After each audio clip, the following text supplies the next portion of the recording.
मित्रों प्रणाम। मैं आचार्य हरिकृष्ण आज फिर उपस्थित हूँ बिना विषय के बहने के लिए। तो आज मैं उन दिनों की बात बताता हूँ जब मैं भ्रमण पे रहता था, पूरी देश दुनिया घूम चुका था और उन दिनों तिरुपति में था। बात ये लगभग 2000 की, सन 2000 की है। और मैं जेब में धन भी नहीं रखता था, बस जहाँ पहुँचा वहाँ अपने किसी शिष्य के यहाँ रुका हुआ हूँ, वहाँ भोजन किया।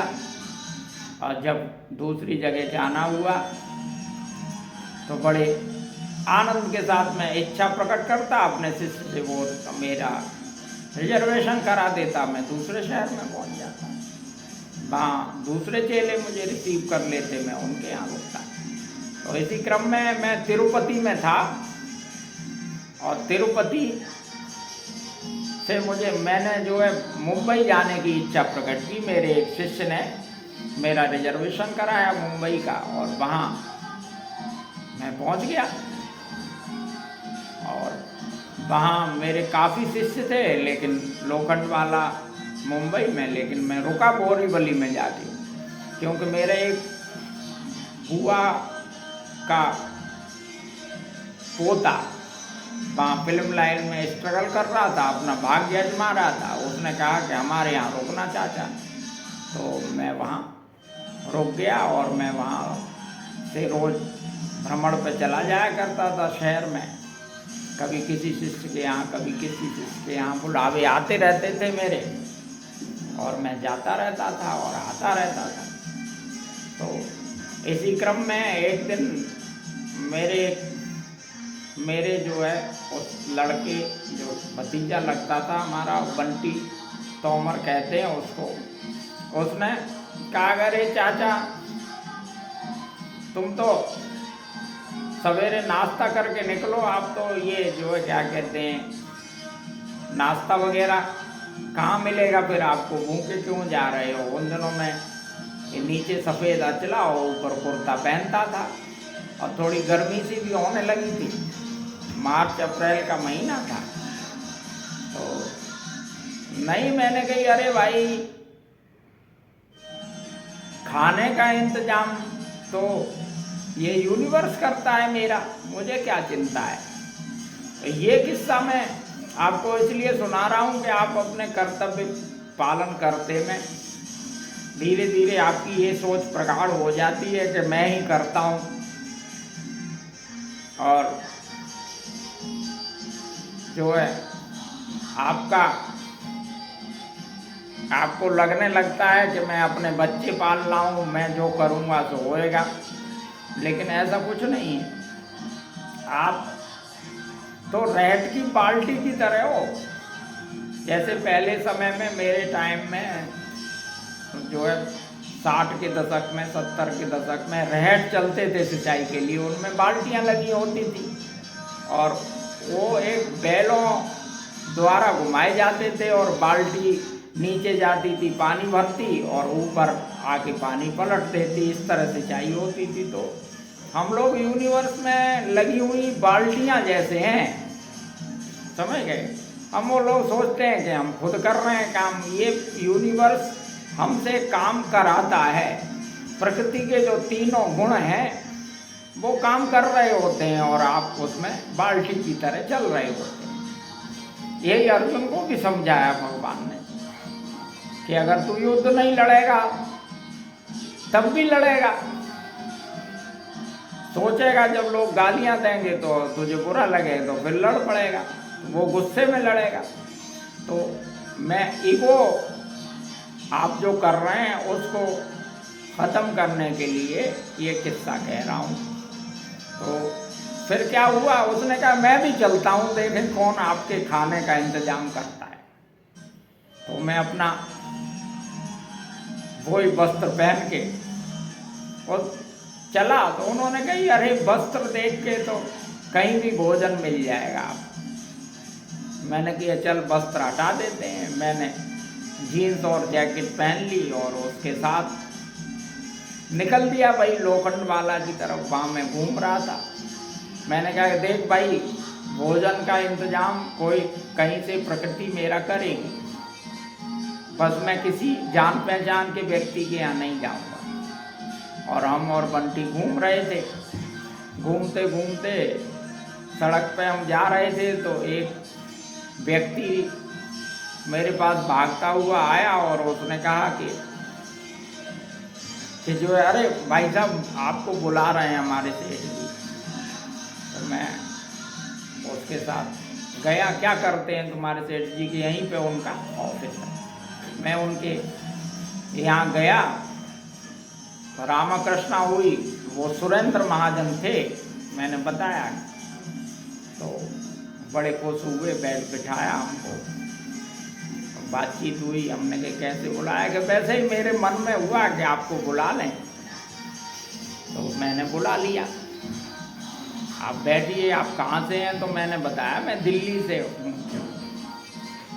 तो जो है इधर उधर की बातें चलती रहीं। उनके यहाँ एक व्यक्ति बैठा था और भी कई लोग बैठे थे, तो उनमें आपस में बहस चल रही थी। तो उन्होंने कहा कि जो है कोई प्रश्न था, उन्होंने कहा ये भाई साहब बताएंगे। तो उन व्यक्ति ने कहा अरे ये क्या बताएंगे, बेचारे दिल्ली वाले हैं, समझ गए। तो बात ये थी कि एक मुस्लिम थे, वो कह रहे थे कि आपके धर्म में तो 33 करोड़ देवी देवता हैं और हमारा धर्म तो एक अल्लाह को मानता है। तो मैंने कहा, उन्होंने कहा अरे ये क्या बेचारे बताएंगे। तो मैंने कहा हाँ हम क्या बताएंगे, लेकिन धीरे धीरे मेरे अंदर कुछ खौल रहा था और मैंने जो है फिर बोलना शुरू किया। मैंने कहा हमारे यहाँ तो हिंदू धर्म में कहा गया है कि एक हो ब्रह्म द्वितीयो नास्ति, एक ही ब्रह्म है, दूसरा कुछ है ही नहीं। तुम कह रहे हो 33 करोड़ देवी देवता। देवी देवता का मतलब भगवान नहीं है, देवी देवता का मतलब जो देने वाले हैं, जो देते हैं, कभी लेते नहीं। तो हमारे यहाँ उनको देवी देवता बताया। पृथ्वी भी देवी है, आपसे क्या रीपे लेती है? कुछ भी नहीं। जल भी देवता कहा गया कि वो जल आपको जीवित रखता है लेकिन बदले में कुछ नहीं लेता। सूर्य भी देवता है कि वो भी बदले में कुछ नहीं लेता, देता ही देता है। हवा भी देवता है कि वो भी देती है आपको, लेती क्या है आपसे। तो ये सब देवता का मतलब है देने वाले। आजकल जैसे नहीं, आजकल तो लेवता हैं। अभी 100 रुपये आपको दे देंगे तो कल मांगने लगेंगे। तो मैंने आपको 100 दिए थे, वो मेरे 100 लौटाओ, और जबरदस्ती 2 से और मांगेंगे कि वो हमें भी उधार दो। तो आजकल हम लोग तो लेवता हैं, देवता नहीं है। हम मनुष्य तो लेवता हैं, मतलब जरा सा आपके साथ कुछ करेंगे, बदले में कुछ चाहेंगे। तो ये दुनिया मतलब की, ये बिना मतलब के काम नहीं करती है दुनिया। तो ये कौन हुए? लेवता। और देवता कौन? जो दे के भूल जाए। जैसे भगवान ने, जो भगवत्ता ने ये प्रकृति बनाई तो बिना हेतु के बनाई, बिना कारण के, समझ गए। बिना कुछ मिलने, उन्हें कुछ नहीं मिल रहा है इससे, बस बनाई है, आनंद आ रहा है। तो इसी तरीके से अब क्या हुआ कि वो मैं खूब उनसे बहस हुई और वो भाग लिए वहाँ से। और उसके बाद उन महाजन जी ने कहा कि हाँ इसीलिए बुलाया, मुझे अंदर इच्छा हुई कि ये जो व्यक्ति जा रहा है जीन्स पहने, ये कुछ आध्यात्मिक व्यक्ति, जानकार व्यक्ति लग रहा है, इसीलिए बुलाया। उन्होंने तब तक हमको बढ़िया नाश्ता करा चुके थे वो, और हमने बंटी से कहा कि देख लो नाश्ता तो मिल गया, समझ गए। ये प्रकृति ने इंतजाम कर दिया। अब बात रही खाने की, वो भी इंतजाम होगा, प्रकृति करती है। तो अब उसके बाद जो है, जब मैं चलने को हुआ, 10 बज रहे थे लगभग, 10 साढ़े 10 तो हो ही रहे होंगे, या 11 हो रहे होंगे। उसी समय महाजन ने कहा अरे साहब आज भोजन आप हमारे यहाँ ही करना। तो मैंने कही अरे मैं तो भ्रमण पे हूँ, मैं जाने कहाँ से कहाँ निकलूँगा, और भोजन का अभी समय नहीं हुआ। उन्होंने कही नहीं आप घूम फिर आओ, हम लोग 12 साढ़े 12 भोजन कर लेते हैं, लोकनवाला में घूम लो या यहीं बैठो। हमने कही नहीं नहीं हम यहाँ नहीं बैठेंगे, 12:30 बजे आ जाओ। और मेरा जो हाउस है वो भी बिल्कुल समीप में ही है, 100 मीटर में। तो आप यहाँ दुकान पे आ जाना, मेरा जो है नौकर आपको ले आएगा घर। तो हम तो समझ गए, लेकिन बंटी ने कहा कि ये जाने क्या मतलब से ये दावत दे रहा है, और वो उसके मन में शंका होने लगी। और हम नीचे उतरे, बंटी हमसे कहने लगा अरे चाचा ये कहीं गुर्दे निकालने वाले तो नहीं हैं गैंग के सदस्य? तो घर जाके हमारा गुर्दा निकालने अनजान आदमी का आपने दावत कबूल कर ली। तो हमने कहा बेटा कोई अनजान नहीं है यहाँ, हम सब एक दूसरे से मिले जुले हैं, लाखों जन्मों से यात्रा कर रहे हैं। तो एक दूसरे को जानते हैं, एक दूसरे के पूर्व जन्मकृत कर्मों के हिसाब से हम लोग मिलते हैं और उसी तरह से बिहेव करते हैं। तो चलो घूम फिर के आते हैं। हम 12:30 बजे के करीब उनकी दुकान पर आए, और आने के बाद अच्छे से भोजन हुआ, कस्टर्ड और दुनिया भर का के पकवान, खूब आनंद से भोजन हुआ। और जो है हम वहाँ से चले आए। तो शाम को बंटी ने कहा कि आप तो चाचा सही कह रहे थे कि यूनिवर्सिटी हमारा इंतजाम करता है। तो वो चीज़ आपको मैं बता रहा हूँ कि कर्तव्य कर्म करते जाओ, ये करवाए जा रहे हैं आपसे, समझ गए? क्योंकि कर्तव्य का परिणाम देना तो यूनिवर्स के हाथ में ही है ना। Man proposes God disposes. तो ये है ना कि ज़्यादा अहम मत पालो, ईगो हटाओ। अगर ईगो हटाओगे तो आनंद से भर जाओगे। आनंद से भरने की मैं तो कला सिखाता हूँ। मेरे चैनल को लाइक सब्सक्राइब करो, मुझसे जुड़ो और आनंद में आ जाओगे।